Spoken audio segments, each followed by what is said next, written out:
So the first story is about a woman who lives in a restricted access country, and it was her practice at Christmas time to give away gifts. And so she went to get in her car to drive to the location to get the gifts, but her car wouldn't start. So she thought, wait a minute, I need to go to this place to get these gifts for Christmas, but I can't get there. So what did she do? She called her friendly Uber service. So when she got into the back seat of this Uber car, she noticed around the front mirror a beautiful cross.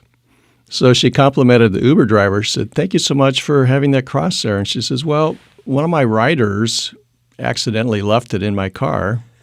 So I still have it hanging on my mirror, hoping that someday I'll pick that person up again and they can claim their cross. But she said, it's interesting. Ever since I hung that cross around my mirror, some days I have really good days where I pick up a lot of clients, make a lot of money. And then some days I just have a few customers and obviously don't make as much money. But always that day, whatever I bring home is just the right amount. So our person in the back seat says, well, who do you think that is? How does that work? So it gave her a chance to share with the Uber driver about Christ.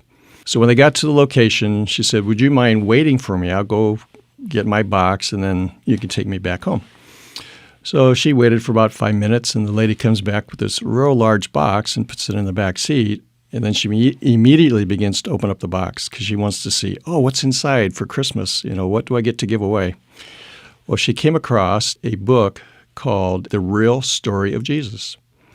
Well, The Real Story of Jesus is a 9-minute animated episode starting in Genesis, going clear through to Revelation, telling people how they can have salvation. And so she saw this book in this language of the country that she was in. So as she was getting out of the Uber car, she says, well, here's my gift to you. Merry Christmas. Well, the driver normally would immediately go find another client so she can make more money. But she read this book on the real story of Jesus. So the lady who was formerly in the car says, I need to go talk to her.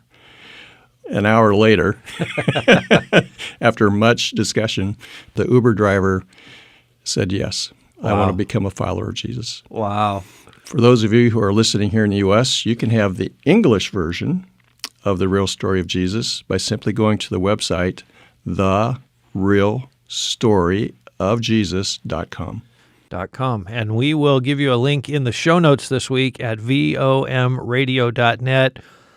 Peter, as I hear that story, I think of several things. I think of the person who left a cross in an Uber car, maybe on accident, maybe not on accident. I think of the fact that Uber driver associated the cross with provision. Mm-hmm. Like she didn't know Jesus. She wasn't walking with Jesus. Maybe she didn't know much at all. Yeah. But she somehow understood, ever since I hung that cross there, I've had enough. I've been provided for. It's so interesting how God plants those seeds along the way. I hope that's a challenge for us because, I ride in Uber cars too. And I don't always think, I wonder where our conversation could go while I'm here in this Uber car. I wonder if God is opening a door for conversation. How do you explain that hunger in the Middle East? Because it's not uncommon for us to hear stories like that, where somebody is hungry for the gospel. Well, Todd, the easiest way for me is to think of the parable of the soils. Here in America, unfortunately, our soils are pretty rocky, pretty hard. But in this particular restricted access country, there's a lot of good soil. And so when you plant a seed, it not only bears fruit, but then it goes on this 30, 60, and 100-fold.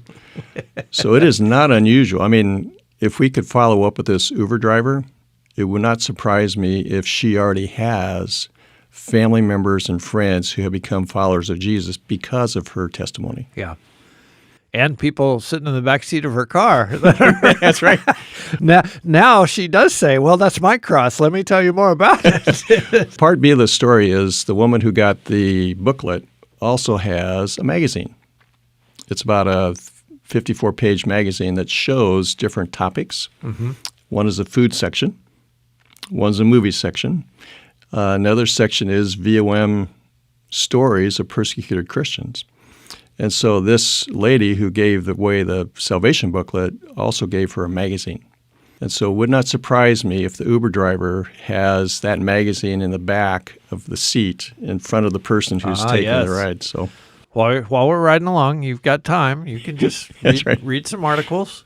Yep. Okay, divorced woman. Her situation was she was married in this restricted access country. Her husband was a drug addict and physically and emotionally abused her. And so it got to the point where after many, many years, she just said, I can't handle it anymore. The catch was she's got a 12 and 16-year-old daughters. And so she thought, how in the world am I going to provide for my daughters?